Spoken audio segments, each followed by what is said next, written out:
Hello বন্ধুরা, কেমন আছো বলো? অনেক দিন কোনো ভিডিও নিয়ে তোমাদের সামনে আসা হয় না। কিছুদিন আগে সুন্দরবনে গিয়েছিলাম, তার কিছু ভিডিও তোমাদের সাথে শেয়ার করেছি। কিন্তু কাজের এত প্রেশার রয়েছে যে কারণের জন্য আমি তোমাদের সামনে অনেক দিন ধরেই ভিডিও আনতে পারছি না। তাই ভাবলাম না, অনেক দিন ভিডিও দেওয়া হয় না, তাই আজকে তোমাদের সামনে অবশ্যই একটা ভিডিও আনবো। তাই গতকাল সন্ধ্যায় আমি বানিয়ে ফেলেছিলাম এরকম সুন্দর দেখে পাস্তা। হ্যাঁ, পাস্তাটা কীভাবে বানিয়েছিলাম আর কতটা টেস্ট হয়েছিল তা তো তোমাদের সাথে শেয়ার করতেই হবে। সেজন্য কিন্তু আমি নিয়ে এসেছি পুরো পাস্তা তৈরির ভিডিওটা। তা বন্ধুরা, তোমরা কিন্তু অবশ্যই বলো যে ভিডিওটা তোমাদের কেমন লাগলো। যাই হোক, আমি কিন্তু ভিডিও করছি না বলে তাই ভেবো না যে খাওয়া দাওয়া আমার বন্ধ আছে, একদমই না। খাওয়া দাওয়া কিন্তু আমার চরম লেভেলে চলছে। আর হ্যাঁ, সময়ের জন্যই শুধুমাত্র ভিডিও দিতে পারছিলাম না, কিন্তু এবার থেকে অবশ্যই কন্টিনিউ ভিডিও দেবো। তাহলে বলো, তোমরা কে কেমন খাচ্ছ অবশ্যই জানিও।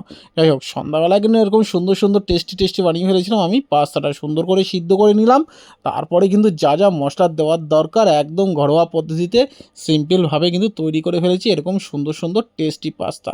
মশলা হিসেবে বেসিক্যালি তোমার ছিল গোলমরিচের গুঁড়ো, আর ওদিকে লবণ, আর কিছুটা কাঁচা লঙ্কা ছিল, আর পেঁয়াজ আর ডিম, ব্যাস এই দিয়েই কিন্তু আমি চালিয়ে দিয়েছিলাম সন্ধ্যার সুন্দর টেস্টি টেস্টি পাস্তা। তা চলো, এবার তোমার পাস্তা তৈরি হয়ে গেছে।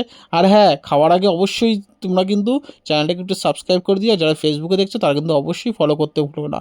আর শেয়ার করে অন্যদের দেখার সুযোগ করে দিও। তাহলে বন্ধুরা, আবার দেখা হচ্ছে তোমাদের সাথে নতুন কোনো ভিডিও নিয়ে, নতুন কোনো খাওয়া দাওয়া নিয়ে, বা নতুন কোনো আড্ডা নিয়ে। ততক্ষণ তোমরা ভালো থাকো।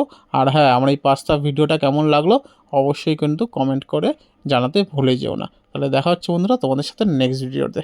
টাটা, সকলে ভালো থাকো। হ্যাঁ, ভালো থেকো। Tata, bye bye.